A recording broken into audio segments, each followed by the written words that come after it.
Hello बच्चों, welcome back to my channel. कैसे हैं आप सब लोग। आप लोग की यूपी ट्रिपल एससी की जो ऑडिटर या असिस्टेंट अकाउंटेंट का एग्जाम होने वाला है आपका, उसकी प्रिपरेशन मैं करा रही थी, उसको बैक सेट सॉल्व करवा रही थी। आइए वीडियो को शुरू करते हैं, लेकिन शुरू करने से पहले जिन बच्चों ने सब्सक्राइब नहीं किया है जल्दी से सब्सक्राइब कर लीजिए। वीडियो अच्छी लगेगी लाइक भी करिएगा और फ्रेंड्स के साथ शेयर भी कर दीजिएगा। आइए फर्स्ट क्वेश्चन लेते हैं। Calculate the amount of liability if total asset is rupees 10,000, total liability is rupees 10,000 and total capital is equal to 5,000।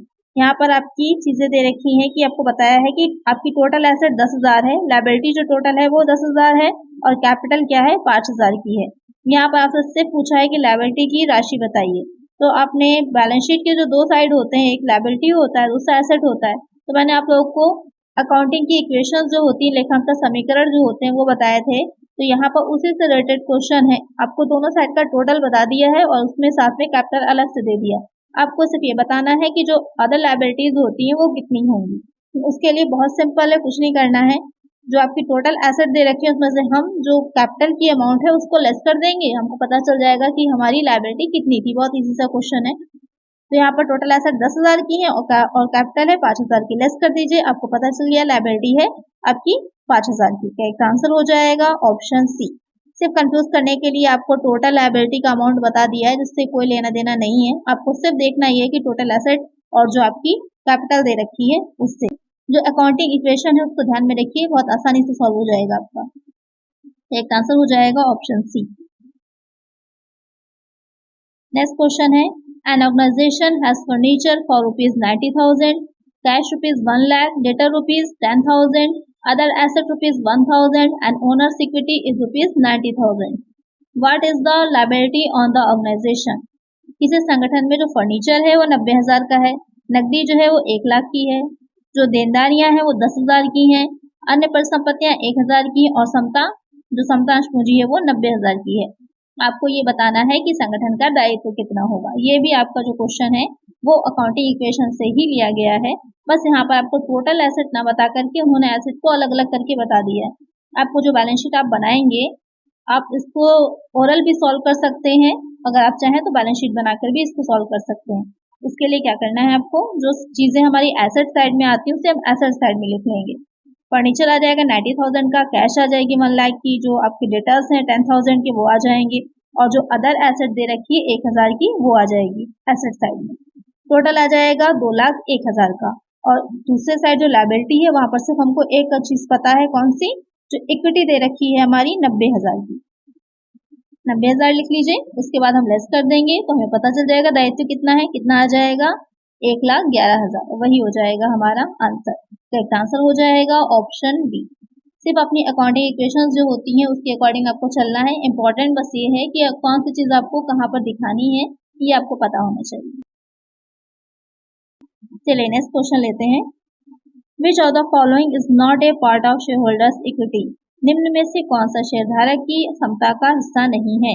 यानी कि जो ओनर्स इक्विटी होती है, शेयरधारी होते हैं, उनकी जो क्षमता होती है, उनकी जो अंश पूंजी होती है उसमें हिस्सा नहीं माना जाता किसको।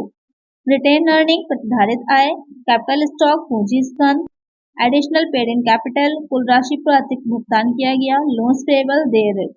तो यहाँ पर क्या चीज ओनर्स इक्विटी में नहीं शामिल की जाएगी या शेयर होल्डर्स इक्विटी में शामिल नहीं की जाएगी। जो लोन्स पेएबल होते हैं, देय ऋण होते हैं, उनको इसमें शामिल नहीं किया जाता। बाकी तीनों भी चीजें जो होती हैं वो ओनर्स इक्विटी में या फिर शेयर होल्डर्स फंड में आती हैं। तो करेक्ट आंसर होगा हमारा ऑप्शन डी। नेक्स्ट क्वेश्चन है, when actual loss is less than predetermined loss the difference is known as. यदि वास्तविक हानि पूर्वनिर्धारित हानि से कम हो तो यह भेद कहलाता है। यानी कि जो एक्चुअल में लॉस हुआ है और जो हमने पहले से प्री डिटरमाइन यानी पहले से ये अंदाजा लगाया था, एक अनुमान लगाया था कि इतना लॉस हो सकता है, उससे कम लॉस हुआ है, तो वो क्या कहलाता है। Normal loss, abnormal loss, abnormal gain, none of this. तो इस तरह का लॉस क्या हो जाता है आपका अबनॉर्मल गेन कहलाएगा, क्योंकि जितना आपने सोचा था उससे कम आपका लॉस हुआ है, तो डिफरेंस जो है वो आपकी लाभ हो जाएगा, असामान्य लाभ, अबनॉर्मल गेन। करेक्ट आंसर हो जाएगा ऑप्शन सी। नेक्स्ट क्वेश्चन है, रिटेन अर्निंग इज प्रतिधारित आय है, अप्रोप्रिएशन ऑफ प्रॉफिट लाभ का विनियोग, एस्टिमेट्स ऑफ प्रॉफिट लाभ का अनुमान, एस्टिमेट्स ऑफ कॉस्ट, लागत का अनुमान, नन ऑफ द अबव, इनमें से कोई नहीं।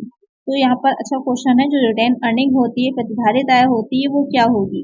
तो जो प्रतिधारित आय होती है, तो संस्था या कोई ऑर्गेनाइजेशन है, उसने पहले के टाइम में जो पहले के वर्ष थे, ईयर्स थे, उसमें जो उसने लाभ कमाया था, उसको जो प्रॉफिट हुआ था, उसका एक हिस्सा होती है जिसको कि उसने डिविडेंड के तौर पर नहीं बांटा है, नहीं दिया है, तो वो निवेश के लिए या लाभांश बांटने के लिए उसे अलग से अपने पास रख सकती है, तो वो हो जाता है आपका प्रतिधारित आय। तो ये लाभों का एक विनियोग है, अप्रोप्रिएशन ऑफ प्रॉफिट है। तो एक आंसर हो जाएगा हमारा ऑप्शन ए। नेक्स्ट क्वेश्चन है, the summarise balance sheet of Autolite Limited shows the balances of previous and current year of retained earning rupees 25,000 and rupees 35,000. If dividend paid during the current year amount to rupees 5,000, then profit earned during the year will be. Autolite Limited की संक्षेप यानी कि जो balance sheet है, वो पिछले और चालू वर्ष की जो प्रतिधारित आय है, उसकी शेष राशि 25,000 रुपए है, और जो पिछले वर्ष की और जो करेंट ईयर है, उसकी जो रिटेन अर्निंग है, वो 25,000 और 35,000 की दिखा रही है। यदि चालू वर्ष जो आपका करेंट ईयर चल रहा है, उसमें जो लाभांश है वो 5,000 रुपए का पे किया गया है, तो आपको ये बताना है कि जो अभी करेंट ईयर चल रहा है, उसमें कितना प्रॉफिट अर्न किया गया है।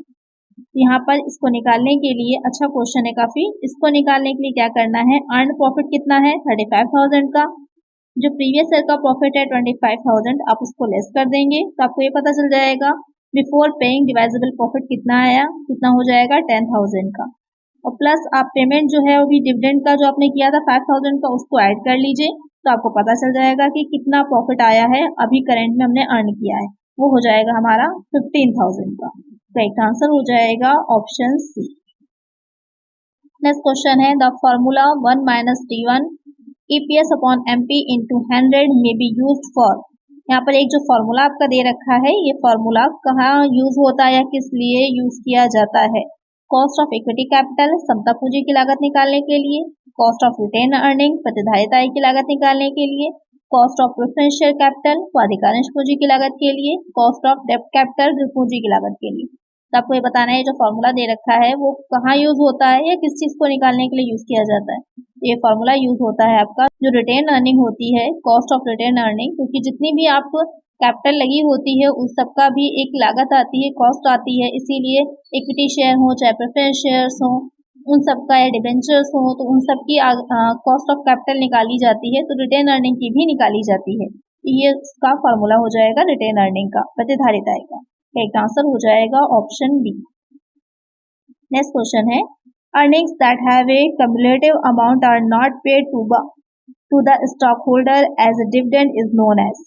प्राप्तियां जो एक संचित राशि है और अंशधारकों को लाभांश के रूप में नहीं दी जाती हैं, क्या कहलाती हैं। यहाँ पे एक तरह से कंप्लीट डेफिनेशन दे रखी है। अभी मैंने आपको समझाया था रिटेन अर्निंग के बारे में कि जो पिछले कई वर्षों का जो लाभ होता है, प्रॉफिट होता है, उसको संचित करके रखा जाता है, वो रिजर्व में रखा जाता है और उसे लाभांश के डिविडेंड के तौर पर नहीं बांटा जाता है, वो कहलाता है रिटेन अर्निंग, प्रतिधारित आय। तो एक आंसर होगा यहाँ पर प्रतिधारित प्राप्ति यानी कि रिटेन अर्निंग। तो एक आंसर हो जाएगा ऑप्शन ए। नेक्स्ट क्वेश्चन है, rent outstanding for the month of 12 December will appear on. 12 दिसंबर माह का अदद किराया दिखाया जाएगा। Debit side of cash book, रोकड़ पुस्तक के डेबिट पक्ष में, credit side of cash book, रोकड़ पुस्तक के क्रेडिट पक्ष में, आइदर साइड किसी भी पक्ष में दिखा सकते हैं या फिर नोवेयर कहीं पर भी नहीं दिखाया जाएगा।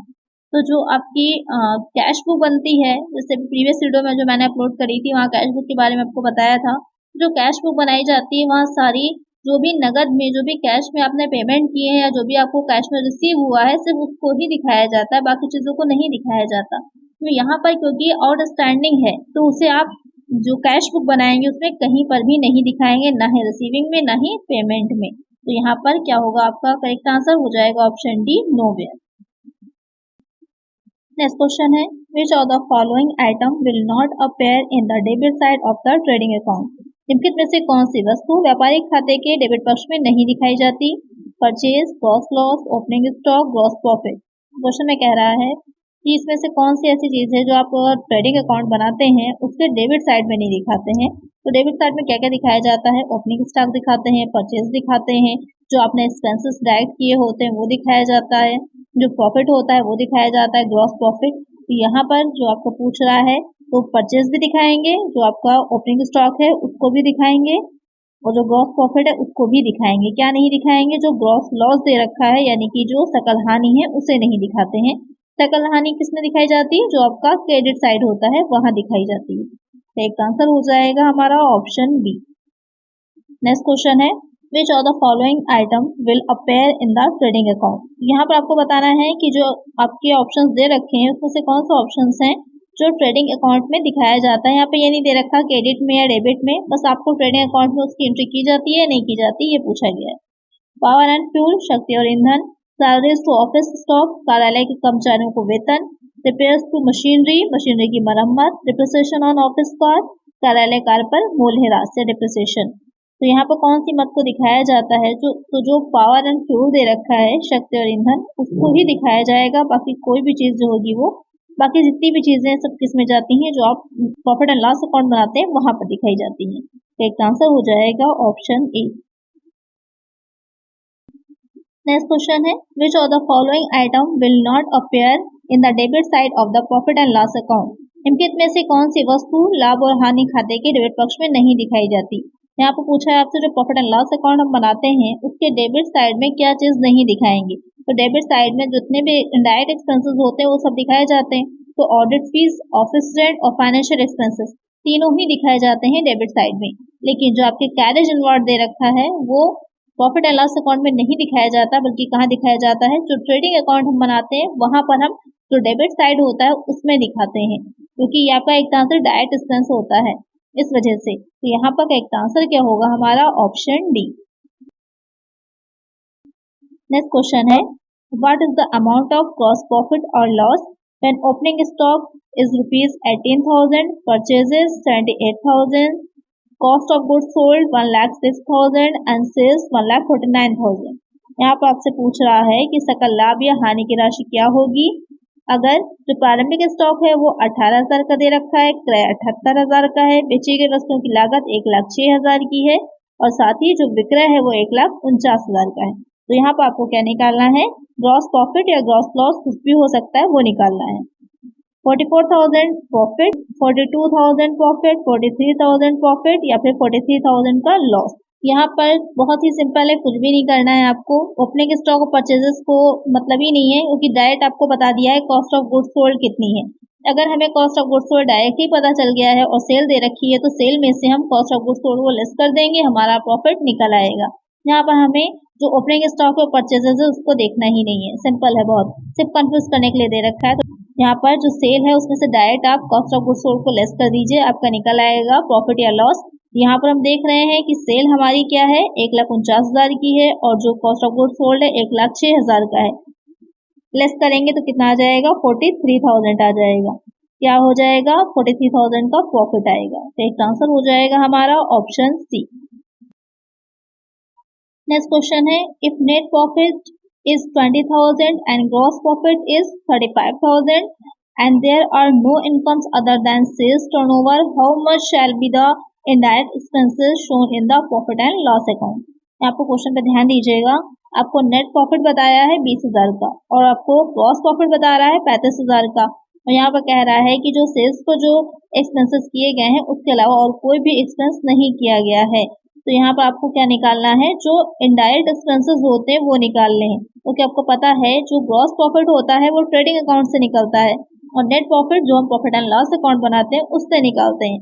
तो जो ग्रॉस प्रॉफिट है वो कहाँ जाएगा, क्रेडिट साइड में चला जाएगा, जो आप प्रॉफिट एंड लॉस अकाउंट बनाएंगे उसकी।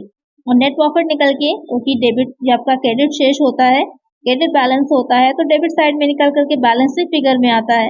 तो ऑलरेडी दे रखा है तो उसे नोट कर लेंगे, 20,000 का आ जाएगा। तो सीधे सीधे आपको क्या करना है, जो 35,000 में से 20,000 आप लेस कर दीजिएगा, निकल के आ जाएगा हमारा कितना, 15,000। तो यही 15,000 हो जाएंगे हमारे इनडायरेक्ट एक्सपेंसेस, और इसमें कुछ आपको नहीं करना है।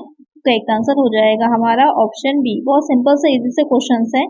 से थोड़ा सा आपको ध्यान देना है कि कहाँ पर कैसे चीजों को रख करके आपको निकालना है, कंफ्यूज हो जाएंगे दोनों प्रॉफिट देख करके। तो बस इतना ध्यान रखना है कि कौन सी चीज कब कैसे निकल करके आती है। यहाँ पर करेक्ट आंसर हो जाएगा ऑप्शन बी। आज की वीडियो में इतना ही। आई होप आपको वीडियो अच्छी लगी होगी, क्वेश्चंस अच्छे लगे होंगे। मिलते हैं नेक्स्ट वीडियो में कुछ और नए क्वेश्चंस के साथ। अगर वीडियो अच्छी लगी है तो लाइक करिएगा, चैनल पर नए तो सब्सक्राइब कर लीजिएगा और फ्रेंड्स वीडियो को शेयर कर दीजिएगा। मिलते हैं नेक्स्ट वीडियो में। Thank you.